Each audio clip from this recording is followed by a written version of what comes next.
And I'm going to share my desktop, as sad as it is. And I'm hoping that you can see what you need to see there.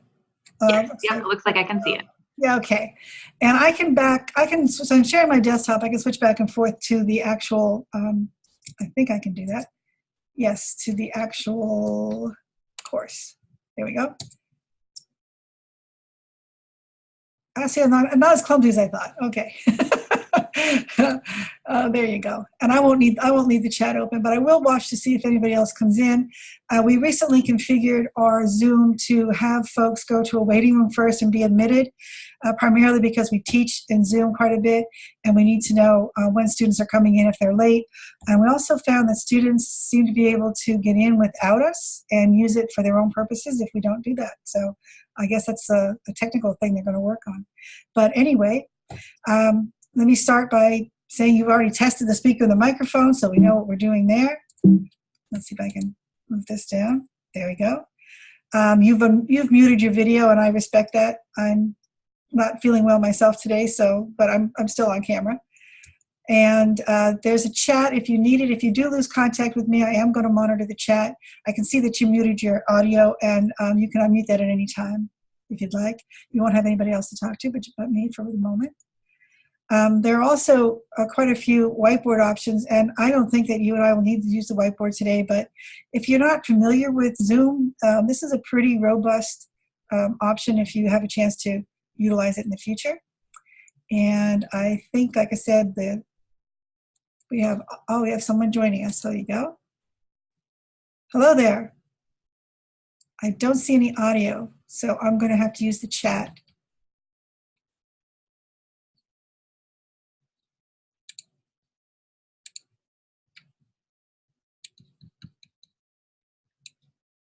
And I'm going to minimize this for a moment.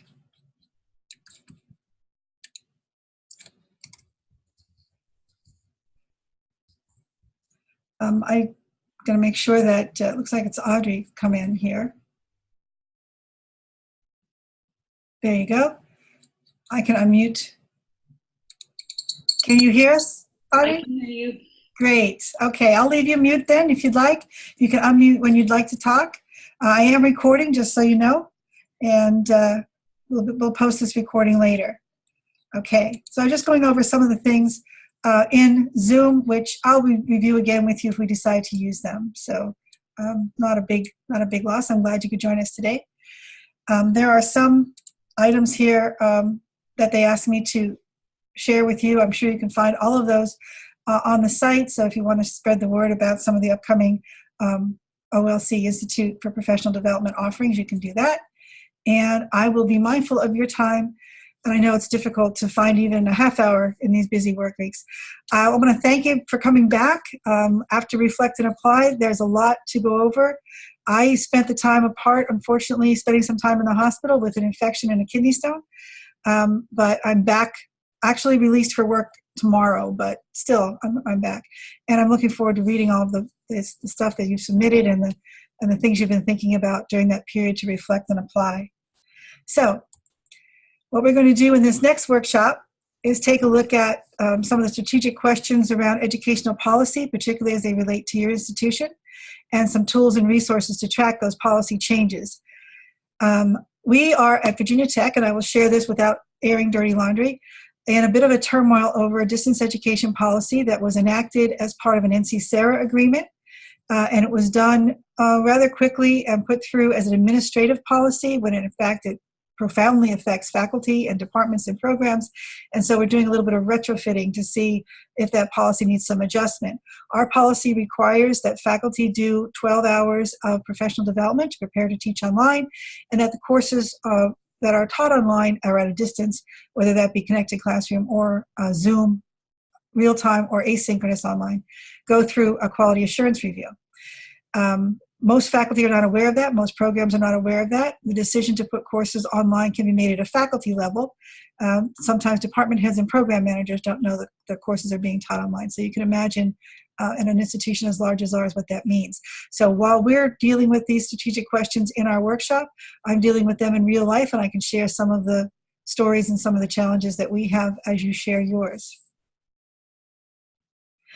As we go through this, I always say it's so hard not to sort of be seeing your faces. I know you have a video, not everyone's video is visible, but I tend to sort of just talk into the air, and I hate to do that. So if you have any questions or comments or concerns, things you want to discuss, please interrupt me at any time. I have a rule, even in my on-site classes, my face-to-face classes, because I am a rambler, that students can raise their hand and say, okay, slow down, back on track, you know. So you're empowered to do that as well. So I want to debrief a little bit about Workshop 1, the draft of an institutional plan. And then we're going to look at the activity in Workshop 2 and some of the graded assignments and some of the due dates so you know what to expect as these are coming up.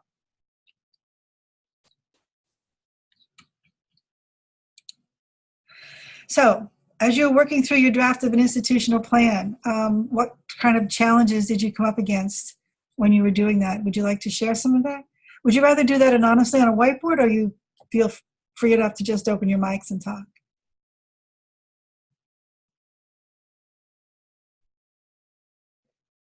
And I can unmute your mics if you'd like.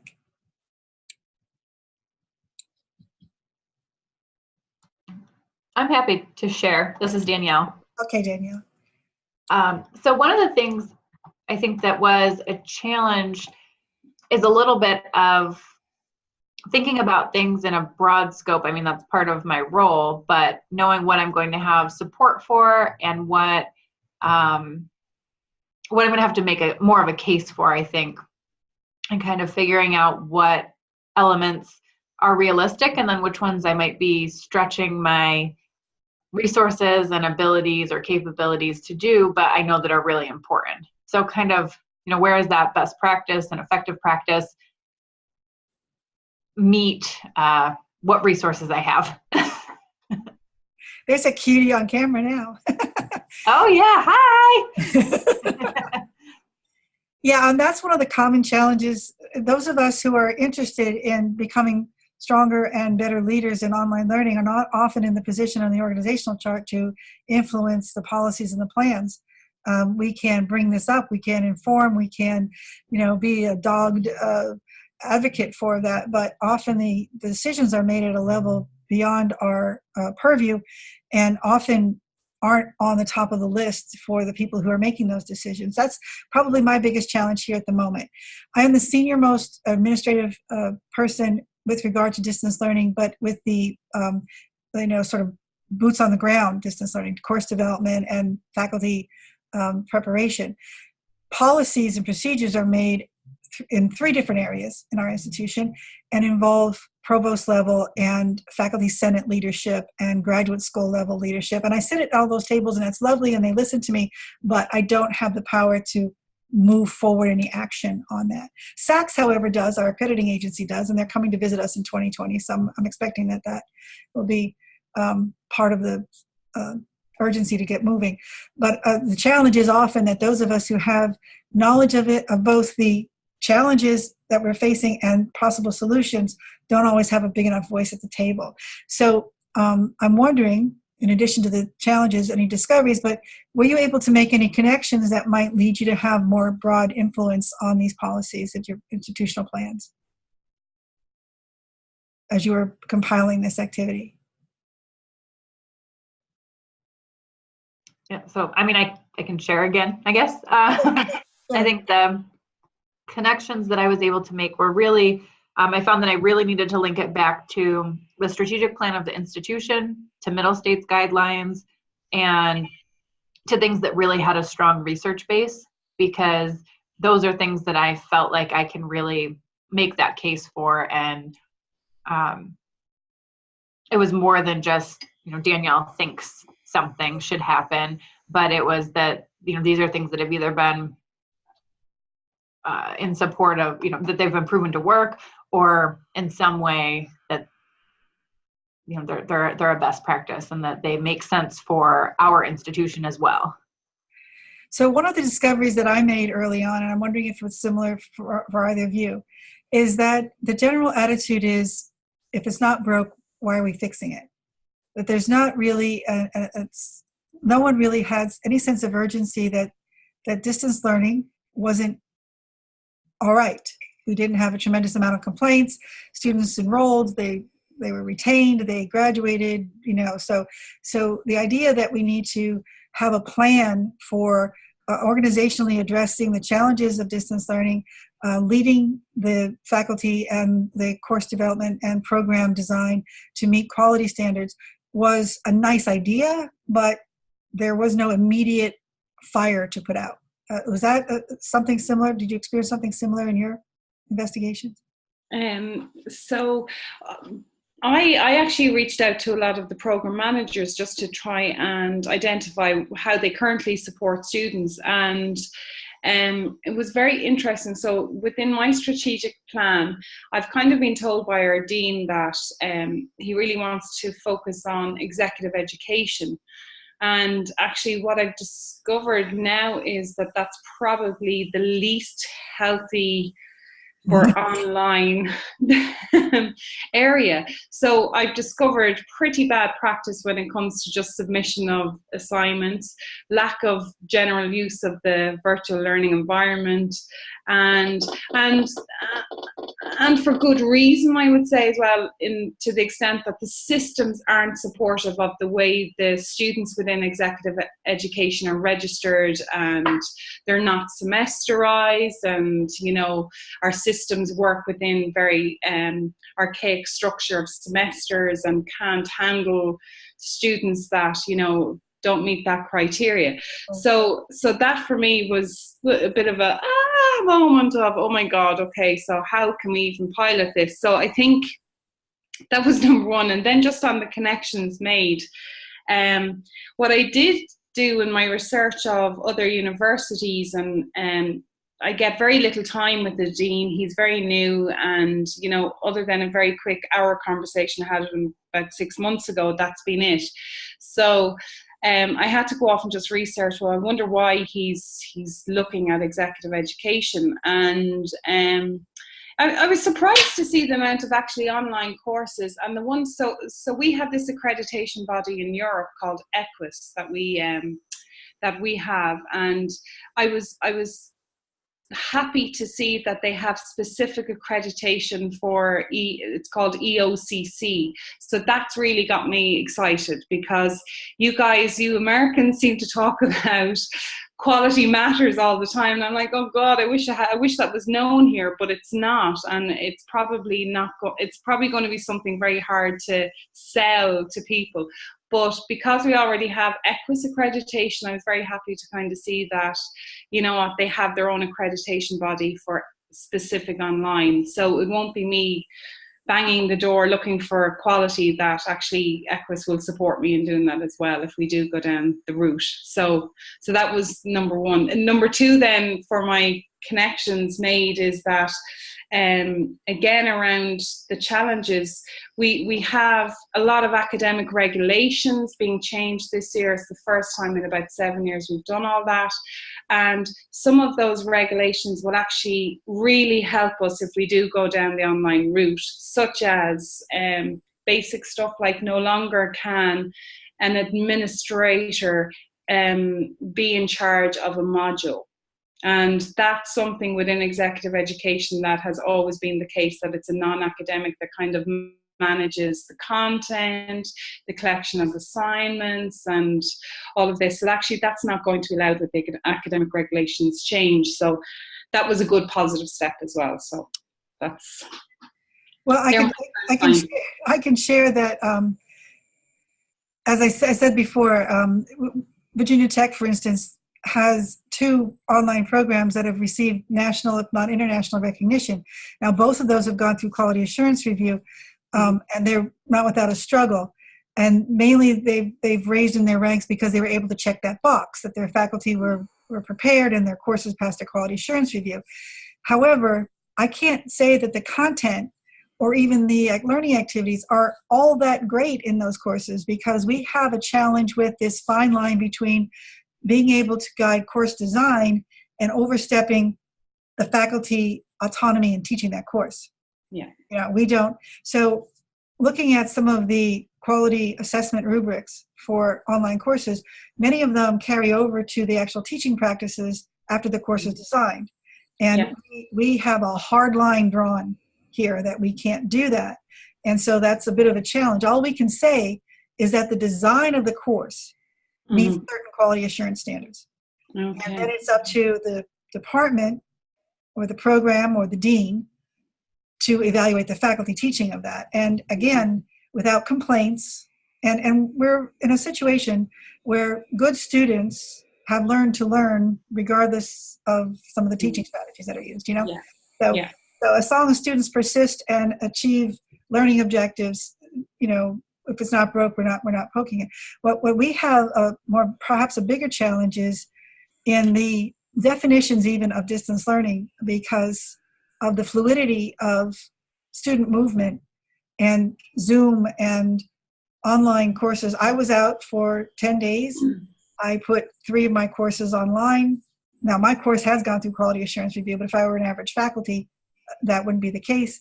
At what point do you say, so all of we get sort of tied down into all these questions, like what if you're only going to put 2 classes online, or what if you only have 2 students who are at a distance, or, and we get kind of bogged down into all of that without having an umbrella policy.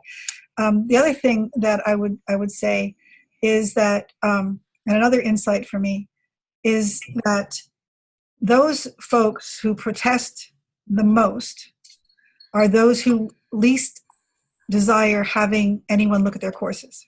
Yeah. So we're right now in a struggle at a very granular level of how many hours can faculty be expected to put into developing a good distance learning course.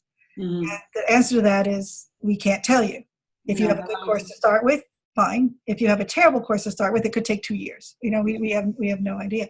And so that we're kind of bogged down into that right now. As a matter of fact, I meet tomorrow with the provost who has had faculty come to him and say, this is too much. We can't do this. So we are considering shifting to a pattern of subject matter experts and course developers, where content is handed to us with constant ability to contact the subject matter expert, and we put it into a course. It's a matter of how much time does it take to get faculty to do it versus how much time does it take for us to do it for them, and that's a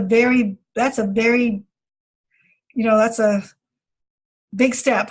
Once you say that, we don't want to have them just drop off piles of yellow notes and we have to make a course for them.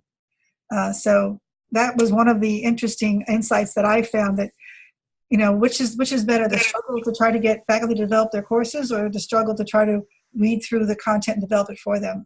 We're at that point now. So and the dumping over of content, and if you don't understand the content, now we're just in the same place. We're dogging them for hard. Yeah, I just recently, it was actually my first job in instructional design, and I had no formal training. I kind of just moved into the area all of a sudden, and the subject matter was data analysis, and it was horrendous. Yeah. Someone dropped off a statistics course for me. I wouldn't know what to do with it. No, and I didn't. No, exactly. So, yeah. But I had a really good academic to work with, and she sat down with me and we worked through everything, and, it was excellent, but very rarely that would happen. That's, Well, one of the considerations that we're putting forth is whether or not to hire an instructional designer to reside in each of the either colleges or departments, depending on how much, they're willing to invest, who would be that liaison and a translator for that content. Yeah. But now you're looking at course creation machinery that isn't really what I think Virginia Tech is about. But it's the path of least resistance, really. If we're going to hold them to quality assurance standards and preparation to teach online. Now, there's another very, very active and very loud component on campus who says teaching is teaching, online or on site. You can't tell me how to do it. this policy is a moot point. So Yes. we'll have to see how that goes. But it's interesting in that, like you said, I'm still struggling. I have a young graduate student who just left and said, I don't know how you spent your entire career trying to sell a thing nobody wants to buy. So that's how I'm feeling at the moment. But we have to keep trying. You have to keep trying. And I'm grateful for organizations like OLC that compile information and bring like minds together and are able to get us to share that. So we have some backup. We can point to professional organizations and other institutions and different forms of organizational structures that aren't coming out of our own minds. You know, we have some backup for that. All right. Well, we have workshop number 2, which will bring some more, and I will review those draft plans for you by Friday. As I said, I'm a little bit slow. I'm still on a little bit of pain meds, so if I seem a little off, I apologize, but I will get to those and get them back to you so you have feedback to move forward. And there's a reading that we start with on this second workshop, Policy Considerations for Distance Learning Leaders. It's something I wish I could get everybody above me in the chain of command here to read. And I think it's a really valuable resource so you can use and share it in your institution as well. And then they offer, OLC through the design of this course offers some guiding prompts to narrow the discussion. These may help you as you have discussions with those contacts you've made, as you move forward and perhaps forge your own position in leadership in online learning at your institution. So the first one is to consider the institutional distance learning policy needs on those 3 objectives that you looked at your distance learning plan. But as you also said, Audrey, in the context of your institutional strategic plan. And to be perfectly honest, Virginia Tech doesn't mention distance learning in its strategic plan. It mentions flexible and experiential learning. And unfortunately, you can't have either of those without online learning. But it doesn't specifically mention online learning. So you really need to look at that as well. Looking at your own current organizational structure. I've been doing consultations for developing distance learning for a very long time, and I've been asked many, many times, what is the right structure for management of distance learning? And the truth is, no one gets to just stop the train on the tracks and rebuild. Everybody is working within a political, historical, and unique structure of their institution organization and sort of putting it together, unless you're establishing an online campus, which is something different. I don't believe that Virginia Tech's ever going to do that. Those who have done it, I've helped to establish those before, and there are some structures that work, and you've read about those. But really what we're struggling against is what we have. We have to work within the structure that we have. Probably not a lot of momentum for hiring new people, a lot of momentum for creating new structural organizations. So we're all looking at a unique challenge in our institutions, which makes it a little bit difficult to make a more broad statement, but we can learn from each other's experiences. And the other thing, and this was one of the mistakes that I think was made here with some of the people who are making decisions, is that they did not become familiar with the accreditation body requirements. Now we are looking at regional accreditation bodies in the United States, and middle states and SACs and others are all pretty much on the same page, but they often approach the review differently. I know that historically you could possibly get a retired English professor coming to review your distance learning structure at an institution, and as long as you provide the right documentation, they'll shake hands and say good job and not ever lift the lid and look at some of the issues and challenges. And I see that changing now.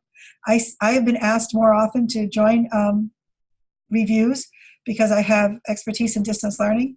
They're looking more for people who know what to look for, know what to ask for.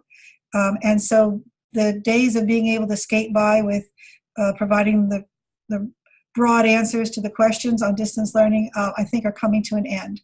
So you can see a list of accrediting bodies there, and you can take a look at if yours are not in there, Audrey, you can probably add them. I'm sure we'd be happy to add them. They are often open to interpretation. We are having a rather heated discussion on campus right now as to whether connected classrooms, what we call connected classrooms, room-to-room distance learning is in fact distance learning. And I believe that our SACs, the Southern Area Association of Colleges, states specifically that is distance learning, but it is open for some interpretation, and we're working through that interpretation now. So arming yourself with the background of knowledge to be able to have the conversations and having the backup of your accrediting agency's definition of distance learning is very important. And don't be afraid to reach out to those accrediting agencies. Some institutions frown on anybody but the designated representative contacting an accrediting agency. The accrediting agencies don't frown upon that. So a question to your finding a contact at the accrediting agency and having a conversation with them at either a state or a regional level is not a bad thing and could only help you. If you think that there's some political reason for not doing that, you may want to do it quietly to start. I'm not telling you to be, go undercover. But as I said, I think that's a good idea if there's no objection in your institution. Then we're going to take a look at state and institutional policies that you might use as models and consideration. And there is one activity, a policy research and a draft policy that's due on March 4th with 2 responses by March 6th. And I can't believe how fast this time is going. So I realize how much time and effort you have to put in those due dates, and we do appreciate that. Conversation can go on. We have discussion forums besides the posts here. You have the help forum, and you also have the news forum. There's another discussion forum in our site that you can talk to each other about. Email is fine. I can repost it to the help forum if you'd like, and we can work together to do this. No one is looking for perfection because that doesn't exist, but we're looking for movement toward the higher level thinking and having the background and the resources in your repertoire to be able to have those conversations at a higher level. Looks like my graphics are jumping all over here. But then there's a review of tracking online education policy and an optional share if you'd like. If you'd like to share your policy resources that you've accumulated, there's an optional sharing activity as well under the graded assignments. Do you have any questions or concerns about those that I can address this for you today? I'm sorry, if you're talking, Audrey, we can't hear you. You're muted. I can unmute. No, I'm happy. I know where I'm going, I think, so. Okay. Why are you talking? I also have a little girl here who's trying to say hello. She's so sweet. Hello. What's your name, sweetheart? What's your name, honey? Erica. Erica. Yeah. Erica, you have beautiful curls. Say thank you. Hey, thank you. You're welcome. I wish I was with you today. I have 8 grandchildren, 1 granddaughter, and I don't get to see them really as often as I'd like. Amazing. Yeah. Well, this is just the sort of things we have to do. You know that we ask you to have the things done by the due date listed, 3 business days for me to give you a response. If you want to revise things, I don't see any need. I did a quick glance over things. I don't see any need for people to do any revision now. But if you did, you'd have some time to do that, 2 days and 3 days to be graded again. You'll have access to a PDF document and a digital badge when you're finished, and you'll have access for a full year after you're done here. So that's kind of the bookkeeping stuff that we have to do. Okay. So if you don't have any other questions or concerns, I won't keep you online longer than you have to be. I will say that I enjoy talking to you. I wish we did more of these live online, just sort of venting and sharing, and that we're all in this together. And if we can be of any assistance to each other, please reach out. Don't ever lose my email. I keep yours in a list with some folks that I've done multiple sessions of these for OLC, so we have a broader network to share. If you have a chance to go to any of the OLC events, check to see if I'm there and look me up. I'll be happy to talk in person. I'd love to share a cup of tea or say hi. Hi. Hi. You can use the help form for any questions. Contact me anytime. Yeah. And I appreciate you taking time out of your busy day to spend some time with me online. Thank you. I will see you in the site. Okay. Thanks. And bye, Danielle. Thank you. Bye. Bye-bye. Thank you. Bye. Why were you talking? Bye. Say bye-bye.